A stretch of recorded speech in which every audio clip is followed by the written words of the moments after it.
Arab sebelum datangnya Islam. Oke, coba kalau siapa yang bisa kasih pendapat, bagaimana kira-kira kondisi pada saat sebelum datangnya Islam itu? Siapa yang bisa kasih pendapat? Contoh coba. Ayo siapa kira-kira yang perempuan?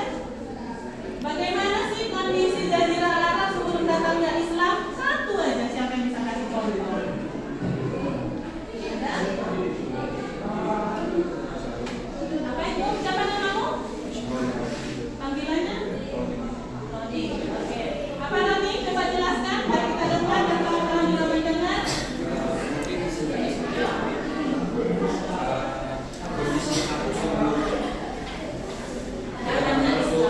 Itu bisa disebut dengan zaman jahiliyah, di mana Arab itu kondisinya sangat buruk dan gelap. Seperti ini juga contoh perempuan itu dianggap sebagai aib, dan bahkan ketika ada perempuan yang hamil mengandung anak perempuan itu bakal dikubur di karena kan perempuan itu dianggap sebagai aib. Mungkin itu saja yang bisa saya katakan. Diberikan aplaus.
Ada yang bisa menjawab? Ada? Ya, dari segi sosialnya itu mereka itu membentuk suku atau kabilah. Nah, dan yang tadi itu kan masuk sosial juga. Bahwasanya anak perempuan kalau lahir itu dianggap aib, laki-laki itu yang dianggap dunia. Nah, itulah yang diberantas oleh Nabi Muhammad. Oke. Nah, kemudian kalau dari segi politik bagaimana? Kalau dari segi politik bagaimana? Apakah ada di Jazirah Arab itu kerajaan-kerajaan? Ada, pernah dengar? Ya, di Jazirah Arab itu ada kerajaan-kerajaan namanya Kekaisaran Bizantium. Pernah dengar? Ya, sebenarnya kalau sekarang itu sudah sangat gampang ya. Kalau zamannya itu belum kuliah, kalau kita mau tahu materi atau tentang perkuliahan kita harus pergi ke perpustakaan kampus, pergi ke perpustakaan daerah supaya dapat apa yang kita cari. Kalau sekarang ada digital AI yang bisa kita manfaatkan. Nah, oke, sedikit lagi dari bahasan tadi. Kalau digital AI itu kita manfaatkan, kira-kira positif negatif? Positif. Tapi kalau dilakukan ke hal yang negatif, maka negatif yang dapat contoh. Apa contoh hal negatif kalau dari digital AI itu? Dari internet sekarang. Misalnya narkoba, boleh orang bernarkoba dari internet? Boleh, ya kan? Dari internet kita tahu di mana-mana ada narkoba kalau kita mau mencari. Itulah negatifnya. Oke ya. Nah, kemudian setelah tadi kita membahas tentang kondisi Jazirah Arab sebelum Islam, maka bahasan yang kedua kita adalah periode Makkah. Ya, periode Makkah. Nah, pada periode Makkah ini fokus utama Nabi Muhammad adalah di bidang apa? Ada yang tahu? Di bidang akidah dan akhlak. Ya, jadi paham ya. Kemudian di bidang apa lagi? Apa lagi yang terjadi pada periode Makkah ini? Pada saat periode Makkah, apakah Nabi Muhammad bin awal langsung berdakwah secara terang-terangan atau sembunyi-sembunyi terlebih dahulu? Iya, sembunyi-sembunyi. Alasannya? Apa alasannya?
Bapak Ibu saudara